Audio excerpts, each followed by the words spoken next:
questions do they have for city leaders now?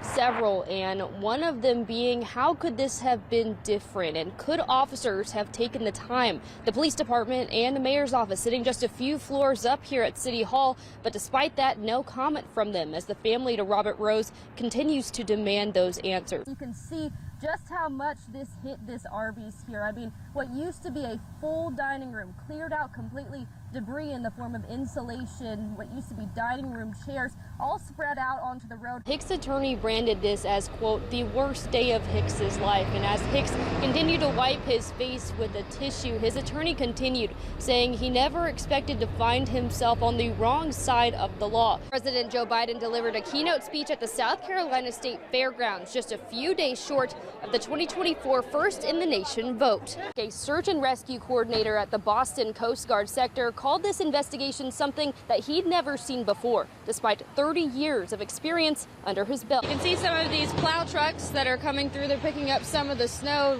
That's the first time we've actually seen them out in this area today. And if you can't tell it's safe, it's probably not. That's what one neighbor told us this morning. He spent all of his morning helping drivers out that had gotten stuck in some of these snowbanks. This was meant to be a new living space for a new tenant, but that plan gone awry. Mail, clothes, and some furniture left behind untouched after the cleanup crew says they found a body wrapped in a bag inside. In line is the Republican primary that takes place on February 24th, and ahead of that, Nikki Haley gathering in Daniel Island tomorrow to garner some support. I got here around 4 or 5 hours ago. Up until now, nothing had really changed yet, but as you can see behind me, they're starting to slowly move the train out of the way and clear this area. On the scene since around 5 o'clock today, and up until just an hour ago, police presence was still very high and very heavy. The road behind me was blocked, and several Colleton County fire trucks could be seen coming in and out of the area. A young child pulled from a retention pond here at the Coopers Ridge apartment complex by rescue teams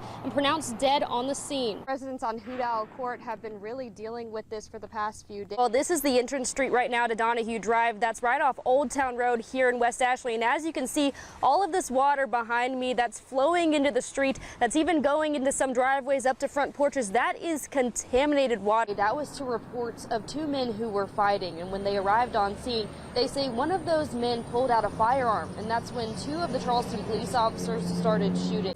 Today, the board voted in favor of a Low Country wife who claimed that her late husband was buried in a different grave. To keep a close eye on your everyday devices. If you're not careful, one of these could become the source for a scammer's next cash grab. Construction you're seeing is enough material to fill 54 football fields. Got some inspiration from some of the kids that are playing out in the snow to make one of our very own snowmen. This is Enzo. I'd like to introduce him. He is named after Winter Storm Enzo that obviously has passed through our area.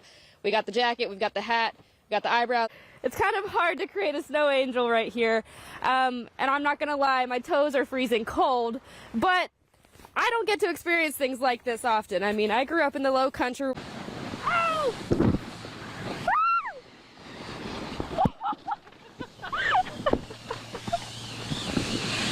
Awesome. Obviously, nothing is keeping Goose Creek residents here from shredding those slopes. We've got pool floaties, we've got a skateboard over here, we've got a boogie board, anything that you can take. Make sure you get out here today and enjoy it. They would have to pay a large number of expenses for a, quote, out-of-control cargo ship that came through the port of Charleston. That throws the Drexel case back into trial. That's the latest action in a murder investigation, as you mentioned, that spans back 15 years. Data points show us. Well, Rolf, as of this afternoon, the Department of Social Services says more than 3,000 children are in the foster care system.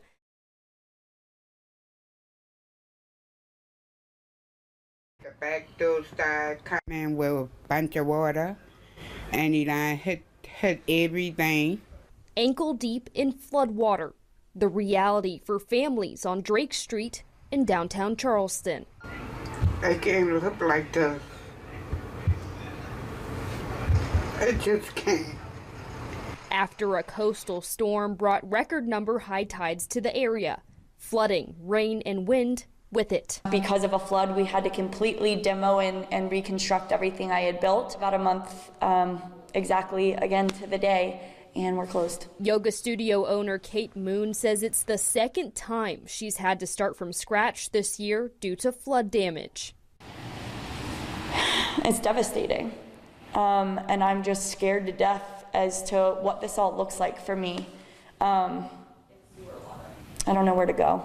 On the opposite end of Calhoun Street near the James Island Expressway, cars turn around on the overpass to avoid tire-deep water levels. Other cars stuck, abandoned, other than the most important valuables found inside. It was flooded and I tried to turn right by the median, but the rain was low and still got me stuck. This is very severe. This normally happens all the time, but this one is one of the worst.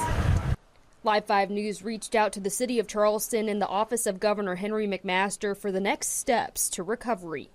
For small businesses, it means feeling more secure and supported by officials. I think we need to take a step back, and I think small steps, add up to the bigger picture. In Charleston, Caitlin Ashbaugh, Live 5 News. Nelson and Jerlene Hathaway were meant to be reunited in December.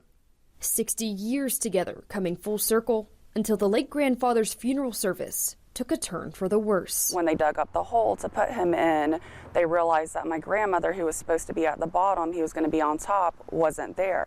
Jerlene was later found in another person's plot. Documents provided by Hill show Park's funeral home assisted in the removal and correct burial of both grandparents. It took 2 more months for them to be buried properly. It's really disheartening. I wish it would have never happened. Hill says Plantation Memorial Garden staff left the family in the dark. We went in person to speak with them. Hello. Hi. Can you please leave the office? Yeah, you're not permitted to be back in this office. Okay. Please? Well, actually, Thank you.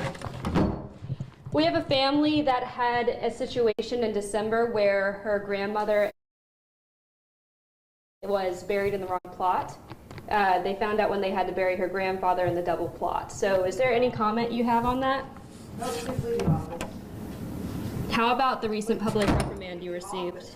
Once they're buried, the company is on to the next. An ex-sales manager for Faithful Heritage Holdings says she joined in 2023 to advocate for families. She left earlier this year when she says it became too much for her to handle. So many families have been railroaded. So many families have been done wrong, not have been provided the services that they paid for. And I wanted to be the one to kind of fill that gap for them. It wasn't getting any better. The company did not respond to any requests for comment. Hill says her grandparents deserve treatment reflecting the memory they left behind. Instead, the strain it's created for her family line is overwhelming. Is this going to happen to me? Is this what I'm going to have to deal with when I pass away? She hopes to warn other families to tread lightly after the people she was supposed to trust fell short. Be very careful, pay attention, and if they tell you don't go up there and see what's going on, because there's something. Reporting in Moncks Corner, Caitlin Ashbaugh. Not only does it describe those cases, but it talks about several inspections from DSS where the program needed corrective action. Family members say it broke their spirit to know their child was walking into a, quote, dangerous environment every day, and they didn't know about it for months. They need a voice. They need to be able to trust the teachers. They need to be able to trust the school district, and in this instance, they weren't. It failed them. Attorney Sean Wilson claims families were left in the dark about the reported abuse until May 1st, when North Charleston police filed an incident report on the case. 42-year-old LaSonia Washington, a former employee at Midland Park Primary, faces 4 charges of unlawful conduct toward a child. Video surveillance from the district reportedly shows 2 nonverbal children in the class were grabbed, dragged on the ground, and dropped or smacked by Washington on separate occasions. One child was also reportedly hit multiple times with a plastic pointer. The system failed these children, and it's continuing to fail, and that changes need to be made, and the school needs to be held accountable. Head Start needs to be held accountable. The suit claims the district was, quote, negligent and failed to notify associated parties when the abuse occurred. The district claims they were following protocol and will continue to do so as the investigation continues. A parent who spoke with us off camera says she was hesitant to enroll her child, but was told they would be in a safe space. Family members are coping and dealing with this stuff as well, and they've never experienced anything like that. They're all victims in this case. Records from DSS show 17 high or medium severity complaints against the Head Start program since 2023. Some inspections note, quote, non-compliance of positive non-abusive discipline and adequate supervision. Others claim an employee was missing an authorized background check. When we have children that have special needs, special care needs to be provided. Granted an $80,000 bond last night, $20,000 for each charge that she faces. DSS declined a request for comment because of the pending litigation. Officials are warning you to keep a close eye on your everyday devices. If you're not careful, one of these could become the source for a scammer's next cash grab. I wasn't thinking rationally, which is what they play on. Crystal Hank says she lost around $1,000 when someone called her claiming to be a local police officer. Yes, this is going to be Sergeant in the Charleston County Sheriff's Office. Ms. Hank, is the point we speak today regarding to an ongoing legal matter? That's the third time Hank was contacted. She says that's their tactic, often impersonating an officer by name or using personal information to convince you. They've got your information. They, know what kind of job you have. They know where you work, and they kind of know how to play you. Emil Berglund, a native to Sweden, became a U.S. citizen a few years ago and didn't know how jury service worked. He was told by a caller earlier this month he would go to jail if he didn't pay up. I'm pretty scatterbrained, so at first I was like, did I? But I would have remembered if I signed it. He said, okay, well, we're going to need you to come down to the sheriff's station today to sort this out.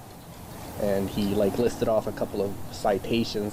Berglund said he asked to call the department directly. The caller said they would have a leading officer call him back. When he Googled the number they called from, it did connect to the department, meaning they spoofed it. So the script was really, really convincing from them. So I could definitely see how someone would fall for it. Definitely freaked me out. The Charleston County Sheriff's Office has reported 8 jury duty related cases. The Charleston Police Department has reported more than 50 total calls for those who have lost money. Sending, in some cases, thousands and thousands of dollars. And especially this time of year, that can be devastating to a family. Sometimes they'll ask you to come to the sheriff's office directly. Others will ask you to put money on a card. Anytime you get a phone call like that activates a fear response in particular, get as much distance from the situation as you can. Both national and local entities say that they would never call or email you to present a fine or penalty for missing a jury duty service without first presenting it in court in person. And if you believe that you've been a target of one of these scams, you're encouraged to report it to your local law enforcement. Reporting in Charleston, Caitlin Ashbaugh, Live 5 News. Mark McKinney and Liz Duran sit at this desk every week. Hi, Mark. Hi, Liz. Hey, so we got a great email today. This is perfect. Peeling back the layers of life in these century-old diaries. There are 5 years worth of diary entries in this one book. 1931, 1932, 33, 34, 35. So this would be an entry just right there. Inside those pages, a decade-long story of McKinney's late grandmother, Elizabeth, boxed away for years untouched. Until now. When Mark first showed me his grandmother's diaries, they were from 1931 to 1942, and no one had ever read them. My grandmother's diaries has garnered the world's attention through TikTok, podcasts, and YouTube. Storytelling and expressing yourself was a really important part of their whole family. I'm going to have to work hard and might have to sleep in a tent. I sure hope Daddy gets a real good job very soon. Each leather-bound page containing a true American story. A teenager's life from the Great Depression to World War II. It was a lot of people's stories. She just wrote it down. Mark Twain said, history doesn't repeat itself, but it rhymes. And that's what we're seeing in these diaries. 100 years ago, everyone's worried about the same thing. A year in, the story does not end here. Both McKinney and Duran say they're dedicated to sharing every last word with the community. Lots of tears here. It is, because it's so special how clearly she lays out her story. And when it's over, I'll have lost a friend. In Charleston, Caitlin Ashbaugh.